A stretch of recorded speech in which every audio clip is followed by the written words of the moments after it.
नमस्कार दोस्तों, तो स्वागत है हमारे YouTube channel Osho edu centre में। तो आज भी हम लोग आप लोग के सामने एक सेट लेकर आया हूं जो कि बिहार एसएससी का है।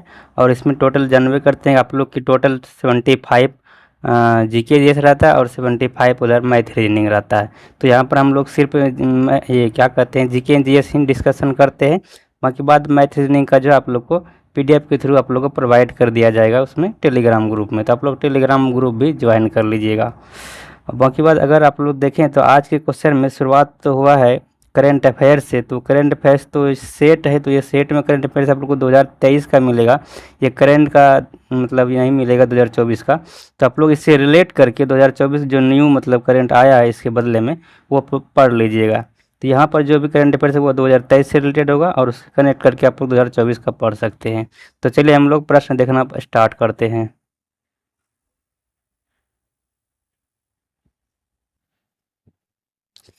तो हमारा फर्स्ट प्रश्न यहाँ पर है कि संयुक्त राष्ट्र महासभा द्वारा सतत परिवहन दिवस किस तिथि को मनाने की घोषणा की गई है। तो ये 26 नवंबर को मनाया जाता है। घोषणा की गई 2023 में और ये 26 नवंबर को मनाया जाएगा, इसे आप लोग याद रखेंगे। नेक्स्ट प्रश्न यहाँ पर है कि ऑपरेशन उपलब्ध का संबंध किससे है।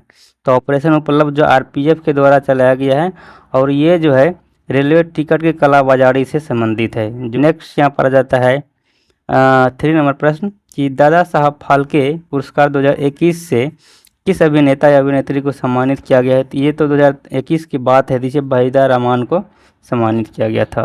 नेक्स्ट प्रश्न यहाँ पर है कि हाल में भारत के हरित क्रांति के जनक एम.एस. स्वामीनाथन का निधन हो गया है। उन्हें किस वर्ष विश्व खाद्य पुरस्कार से सम्मानित किया गया है। तो इसे 1987 ईस्वी में ही दादा क्या कहते हैं एम.एस. स्वामीनाथन को 1987 ईस्वी में विश्व खाद्य पुरस्कार से सम्मानित किया गया था। याद रखें आप लोग 1987 ईस्वी में इसको ये सम्मान मिला था। नेक्स्ट प्रश्न यहाँ पर लॉजिस्टिक प्रदर्शन सूचकांक प्रतिवर्ष किसके द्वारा जारी किया जाता है। तो लॉजिस्टिक प्रदर्शन सूचकांक जो है ये विश्व बैंक के द्वारा जारी किया जाता है। नेक्स्ट प्रश्न यहाँ पर किस राष्ट्रीय उद्यान में हाल ही में गज उत्सव 2023 का आयोजन किया गया है। तो ये काजीरंगा राष्ट्रीय उद्यान जो कि काजीरंगा नेशनल पार्क असम में है। याद रखें आप लोग असम में है। और ये जो एक सींग वाले गंडे के लिए भी प्रसिद्ध है काजीरंगा नेशनल पार्क। तो वहीं पर जो है गज उत्सव मनाया गया है 2023 ईस्वी में, से आप लोग याद रखेंगे। नेक्स्ट प्रश्न है कि 2023 ईस्वी में कितने व्यक्तियों को पद्म विभूषण पुरस्कार 2023 से सम्मानित किया गया है। तो 2023 ईस्वी में जो पद्म विभूषण पुरस्कार मिला था वो 6 लोगों को मिला था, लेकिन अभी जो मिला है 2024 में वो 5 लोगों को मिला है। और अभी भारत रत्न भी 5 लोगों को दिया गया है 2024 में। बाकी बात और भी आप लोग इसके जानकारी करने मतलब कलेक्ट कर सकते हैं पद्म अवार्ड से। नेक्स्ट प्रश्न यहाँ पर है कि 15वां ब्रिक्स शिखर सम्मेलन 2023 का आयोजन कहाँ किया गया। तो ये दक्षिण अफ्रीका में किया गया था 15वां ब्रिक्स सम्मेलन 2023 का। बाकी बात अभी तो जो 2024 में होगा वो कहाँ होगा, रूस में होगा। नेक्स्ट प्रश्न यहाँ पर है कि संतोष ट्रॉफी 2023 की उप विजेता है तो वो मेघालय थे। किस आईआईटी द्वारा आव प्रहरी मोबाइल ऐप को लॉन्च किया गया है। तो आईआईटी दिल्ली के द्वारा। नेक्स्ट प्रश्न है कि द इंडियन मेट्रोपोलिस पुस्तक के लेखक कौन है। तो ये फिरोज गांधी है। याद रखें आप लोग द इंडियन पुलिस का जो मतलब पुस्तक के लेखक है वो फिरोज गांधी है। कोली लोक नृत्य ये महाराष्ट्र संबंधित है। कोली लोक नृत्य जो है महाराष्ट्र संबंधित है। अंतर्राष्ट्रीय श्रम संगठन का मुख्यालय कहाँ है। तो ये जेनेवा में, ILO इसको शॉर्ट में बोलते हैं। तो इसे आप लोग ट्रिक से याद रख सकते हैं कि श्रम कौन करते हैं, जन लोग होता है जो वो श्रम करते हैं जन, तो जन से जेनेवा याद रख लेना। नेक्स्ट प्रश्न यहाँ पर है कि कैगा परमाणु विद्युत गिरी की स्थापना कब की गई थी। तो इसकी स्थापना 2000 ईस्वी में हुआ। और कैगा परमाणु विद्युत गिरी जो है ये कर्नाटक में स्थित है। चेकमेट बिशप तथा गैम्बिट शब्द किस मतलब संबंध किस खेल से है। तो ये शतरंज में होते हैं ये सब। चेकमेट बिशप गैम्बिट ये सब शतरंज में होता है। भारत में निम्न में से कौन सा राजकोषीय नीति निर्धारित करता है। तो ये वित्त मंत्रालय जो ये राजकोषीय नीति को निर्धारित करता है। बजट एक लेख पत्र है सरकार की राजकोषीय नीति की। नेक्स्ट प्रश्न यहाँ पर आ जाएगा अपना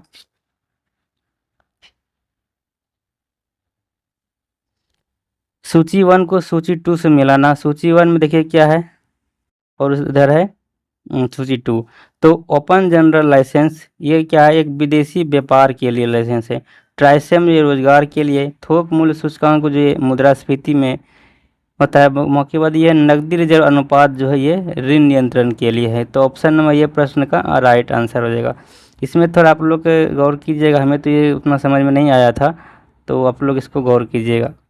नेक्स्ट प्रश्न यहाँ पर है कि भारत में पहली पंचवर्षीय योजना जो है उसका आधार क्या था। तो पहली पंचवर्षीय योजना का आधार जो था वो हेराल्ड डोमर मॉडल था। निम्नलिखित में से घटनाओं पर ध्यान दें, उन्हें कलानुक्रम में व्यवस्थित करें। तो इसे कलानुक्रम में व्यवस्थित करना है। सबसे पहले तो गरीबी हटाओ, और फिर है बैंकों का राष्ट्रीयकरण और हरित क्रांति का प्रारंभ। तो इसको काल के अनुसार सजाना है। तो गरीबी हटाओ का नारा जो दिया गया था वो 1971 के आसपास था। एंड बैंकों का राष्ट्रीयकरण जो है वो 1969 ईस्वी में हुआ था। बाकी बात अगर बात करें हरित क्रांति का प्रारंभ तो 1966 या 67 में हुआ था। तो इसको कालानुक्रम करें तो पहले हरित क्रांति हो गया, फिर बैंकों का राष्ट्रीयकरण, फिर गरीबी हटाओ। तो 2 3 2 1 इस प्रकार आप लोग इसको कर सकते हैं। निम्नलिखित में से किसका पारिस्थितिकी संतुलन से संबंध नहीं है। तो औद्योगिक प्रबंधन का संबंध नहीं है। इनमें से अगर उनमें विद्रोहियों में कह रहा है कि एक भी योग्य नेता निकला तो हम सदा के लिए हार जाते। 1857 विद्रोह के संबंध में उपरोक्त टिप्पणी किसने की है। ये क्या था, जॉन लॉरेंस ने। भारत में न्यायिक सेवा का जनक किसे कहा जाता है। वारेन हेस्टिंग्स को कहा जाता है न्यायिक सेवा का जनक। नेक्स्ट प्रश्न यहाँ पर है कि निम्नलिखित में से किसे पटना सिटी में पीर अली के नेतृत्व में विद्रोह को दबाया था। तो ये कमिश्नर टेलर ने दबाया था। नेक्स्ट प्रश्न है कि भारतीय राष्ट्रीय कांग्रेस का 37वां अधिवेशन जो गया में हुआ था, उस अधिवेशन की अध्यक्षता निम्नलिखित में से किसने की थी। तो देशबंधु चित्तरंजन दास ने की थी। निम्नलिखित घटनाओं को कालानुसार व्यवस्थित करना है। तो मोपला विद्रोह 1921 में हुआ था, जलियांवाला बाग 1919 में, चौरा चौरी 1922 में, और प्रथम विश्व युद्ध की समाप्ति 1918 में हुआ था। इसे आप लोग कालानुक्रम कर सकते हैं। नेक्स्ट प्रश्न, बिहार के किस जिले में असहयोग आंदोलन के दौरान झंडा कांड हुआ था। तो ये भागलपुर जिला में हुआ था असहयोग आंदोलन के दौरान झंडा कांड। नेक्स्ट प्रश्न यहाँ पर अकबर द्वारा दिए गए कार्यों का सही क्रमानुसार कौन सा है। तो यहाँ पर ऑप्शन नंबर सी है। सबसे पहले दास प्रथा का अंत हुआ था 1562 ईस्वी में किया था। उसके बाद तीर्थ का यात्रा जो इसकी समाप्ति 1563 ईस्वी में, जजिया कर की समाप्ति 1564 ईस्वी में, फिर दसाला प्रणाली की शुरुआत 1582 ईस्वी में किया था। तो ये इसका क्रम था। दारा सिको जो ये किस सूफी मत से प्रभावित था। तो ये कादरी संप्रदाय से प्रभावित था। निम्नलिखित में से कौन सा हड़प्पा कालीन नगर 3 भागों से विभाजित था। तो ये धौलावीरा जो ये 3 भागों से विभाजित था, 3 भागों में विभाजित था। इसे आप लोग याद रखेंगे, दुर्ग, मध्यम और निचला। तो ये 3 भाग था धौलावीरा का। नेक्स्ट प्रश्न यहाँ पर कि किसी बौद्ध संगति में अनुशासन को लेकर मतभेद के कारण बौद्ध संघ स्थाविर एवं महाहिंसक में विभाजित हो गया। तो ये द्वितीय बौद्ध संगति में विभाजित हुआ था, स्थाविर और महासंघिक में। नेक्स्ट प्रश्न अपने यहाँ पर जाता है 32 नंबर कि मौर्य काल में संस्था एवं संचार का संबंध निम्नलिखित में से किससे था। तो ये गुप्तचर व्यवस्था से था। नेक्स्ट प्रश्न कि मेगास्थनीज द्वारा भारतीय समाज को 7 वर्गों में बांटा गया, निम्नलिखित में से कौन 7 वर्गों में सम्मिलित नहीं था। तो यहाँ पर देख सकते हैं कि किसान था, सैनिक था, कारीगर या शिल्पी इसमें था, लेकिन क्षत्रिय जो है इसमें नहीं था। बाकी बात जितना था ये यहाँ पर लिख दिया, जैसे कि दार्शनिक, किसान, अहीर, कारीगर, शिल्पी, सैनिक, निरीक्षक ये सब सम्मिलित था, लेकिन इसमें क्षत्रिय सम्मिलित नहीं था। निम्नलिखित में से कौन सा द्वीप भारत और श्रीलंका के मध्य स्थित है। तो भारत और श्रीलंका के द्वीप ये रामेश्वरम द्वीप है। भारत का कौन सा पत्तन लौह अयस्क निर्यात वाला प्रमुख पत्तन है। तो मार्मोगोवा जो कि गोवा में है, ये जो है लौह अयस्क निर्यात करने वाला सबसे प्रमुख पत्तन है। हिंद महासागर में सबसे बड़ा द्वीप मेडागास्कर हो जाएगा। गंगा का डेल्टा निम्न में से किस प्रकार का डेल्टा का उदाहरण है। ये जो है चापाकार डेल्टा का उदाहरण है, जिससे गिरीन डेल्टा का त्रिभुजाकार भी कर सकते हैं। नेक्स्ट प्रश्न यहाँ पर है कि आल्प्स पर्वत के उत्तरी ढाल के सहारे स्विट्जरलैंड में बहने वाला स्थानीय पवन है। तो ये फौन है। नेक्स्ट प्रश्न यहाँ पर भूकंप का सर्वाधिक प्रभाव कहाँ पर होता है। तो ये अधिकेंद्र में होता है सर्वाधिक प्रभाव भूकंप का। और ये पता है आप लोग को अधिकेंद्र कहाँ होता है। भूकंप जो मतलब सबसे पहले जिस सतह पे आता है, पृथ्वी की सतह पर जहाँ पर सबसे पहले भूकंप आती है, तो उसी क्षेत्र को हम लोग कहते हैं अधिकेंद्र। जैसे कि ये हमारा पृथ्वी है, ये हो गया पृथ्वी का सेंटर। यहाँ पर मान लेते हैं कि भूकंप स्टार्ट हुआ और यहाँ से सबसे पहले इस सतह पर आएगा, भूमि पर आएगा, तो इसी को हम लोग कहते हैं अधिकेंद्र। तो इसे आप लोग याद रखेंगे। तो सर्वाधिक प्रभाव जो होता है भूकंप का, वो अधिकेंद्र पर ही होता है। निहारिका क्या है? निहारिका जो है एक तप्त गैस का बादल है। निहारिका एक तप्त गैस का बादल है। बाकी बात यहाँ पर मिलान करना है कि सूची 1 को सूची 2 से। वन्य अभ्यारण्य है एक साइड में राज्य है। तो नामदफा नेशनल पार्क अरुणाचल प्रदेश में है, पेरियार केरल में हो गया, बांदीपुर कर्नाटक में हो गया, लामजाओ हो गया मणिपुर में, और केबुल लमजाओ जो ये कहाँ है? मणिपुर में है। निम्नलिखित में से कौन सी महत्वपूर्ण विशेषता संघीय सरकार की है? तो संविधान की सर्वोच्चता संघीय सरकार विशेषता है। 2 या अधिक स्तरों वाली सरकार ये भी है। स्वतंत्र न्यायपालिका ये भी है। और के बाद आपातकालीन प्रावधान जो है ये विशेषता संघीय सरकार की नहीं है। तो 1 2 3 ये सही है। बाकी बाद ये तीसरा इसमें से नहीं आएगा। नेक्स्ट प्रश्न है, प्राण एवं दैहिक स्वतंत्रता का अधिकार का वर्णन के किस अनुच्छेद में है? तो प्राण एवं दैहिक स्वतंत्रता जो है ये आर्टिकल 21 में है। 22 में क्या है? संरक्षण से संबंधित है। 20 में दोष सिद्धि है। अनुच्छेद 23 में है दुर्व्यवहार और बलात्श्रम से रिलेटेड है। अनुच्छेद 23 दुर्व्यवहार एवं बलात्श्रम से।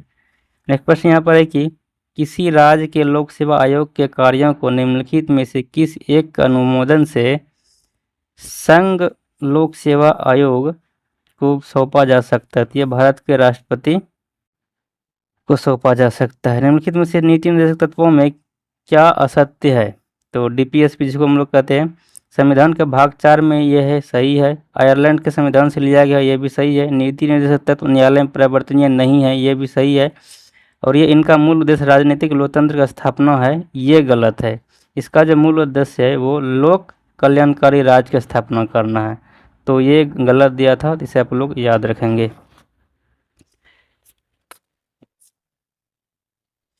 नेक्स्ट प्रश्न अपना आ जाएगा 46 नंबर। इसमें पूछा जा रहा है आप लोगों की वर्तमान में राज्यसभा के कितने सदस्य केंद्र शासित प्रदेशों से चुनकर आते हैं? तो ये 8 आते हैं। बिहार में लोकसभा के लिए आवंटित सीटों में से कितना अनुसूचित जाति के लिए है? तो अनुसूचित जातियों के लिए 6 सीट है। भारत के राष्ट्रपति पर महाभियोग चलाने के लिए कम से कम कितने दिनों पूर्व सूचना आवश्यक है? 14 दिन के पूर्व आवश्यक है सूचना। भारत में निर्वाचन आयोग के सर्वप्रथम किस वर्ष बहुसदस्यीय निकाय बनाया गया? तो ये 1989 ईस्वी में बनाया गया था। जनसंख्या नियंत्रण एवं परिवार नियोजन संविधान के 7वें अनुसूची के किस अनुसूची का विषय है? ये समवर्ती सूची का विषय है।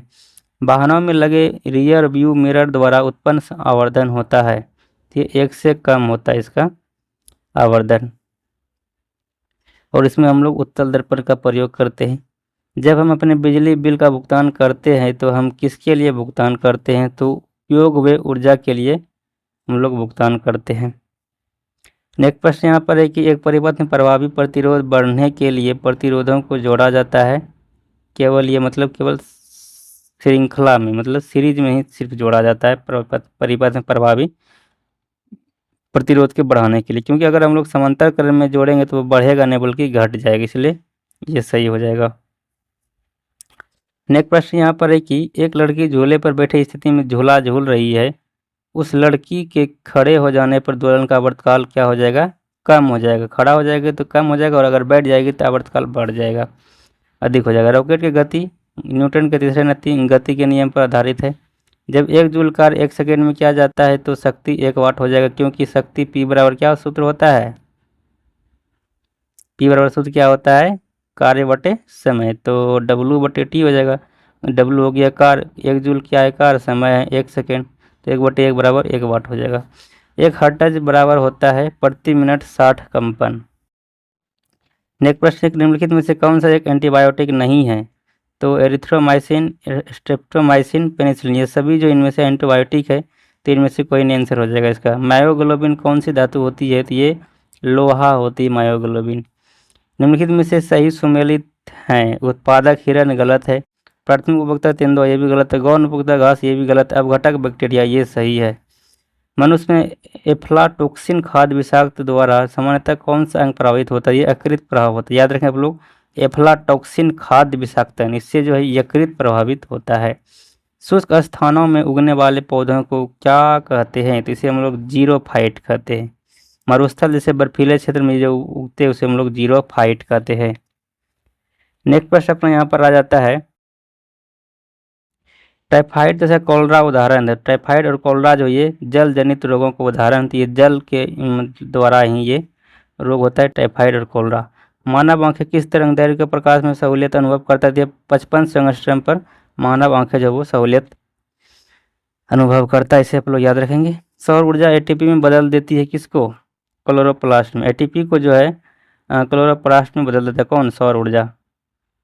नेक्स्ट प्रश्न यहाँ पर है कि निम्नलिखित में से किस हार्मोन में आयोडीन मिलती है? तो थायरोक्सिन हार्मोन में आयोडीन मिलता है। आपको पता है कि आयोडीन की कमी से कौन सा बीमारी होता है? ग्वाइटर बीमारी होता है। तो यहाँ पर हो जाएगा नेक्स्ट प्रश्न, पौधों में पानी पहुँचाया जाता है जाइलम के द्वारा। बाकी बाद अगर भोजन वगैरह पूछा जाए तो वो फ्लोएम के द्वारा हो जाएगा। निम्न में से सबसे मीठी चीनी कौन सा है? तो सबसे मीठी चीनी फ्रुक्टोज हो जाएगा। अब यहाँ पर क्या है कि मिलान करना एक प्रकार विशिष्टता एक साइड कण है। तो शून्य द्रव्यमान न्यूट्रॉन का होता है, आंशिक आवेश क्वार्क हो गया, आंशिक प्रचक्रण पॉजिट्रॉन और पूर्णांक प्रचक्रण फोनॉन हो जाएगा। इसे आप लोग मिलान कर लेंगे।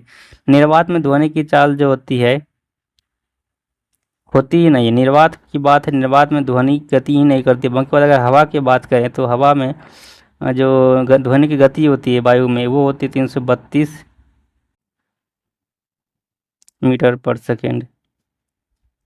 तो ये हो जाएगा लगभग वायु में। लेकिन निर्वात में पूछे, निर्वात में तो वायु का संचरण ही नहीं, तो वहाँ पर आवाज़ जाएगा ही नहीं। निम्नलिखित में से कौन सा मूल तत्व है? तो मूल तत्व यहाँ पर हीरा है। बाकी बाद ये सब क्या है? मिक्स है। निम्नलिखित में से कौन सा विस्फोटक नहीं है? तो नाइट्रोक्लोरोफॉर्म जो ये विस्फोटक नहीं है। बाकी बात ट्राइनाइट्रोटोलुइन, ट्राइनाइट्रोग्लिसरीन, साइक्लो ट्राइमेथिलीन, ट्राइनोइट्रेमिन, ये सब क्या है? विस्फोटक पदार्थ है। फायर अलार्म में निम्नलिखित में से किसका उपयोग किया जाता है? तो फोटो सेल का उपयोग किया जाता है। नेक्स्ट प्रश्न यहाँ पर है कि पुलिस द्वारा नशे में गाड़ी चलाने वाले सांस की जांच के लिए फिल्टर पेपर पर क्या होता है? ये होता है पोटेशियम डाइक्रोमेट सल्फ्यूरिक अम्ल। नेक्स्ट प्रश्न है कि बादल में वायुमंडल का तैरना किस कारण होता है? तो ये श्यानता के कारण ही होता है।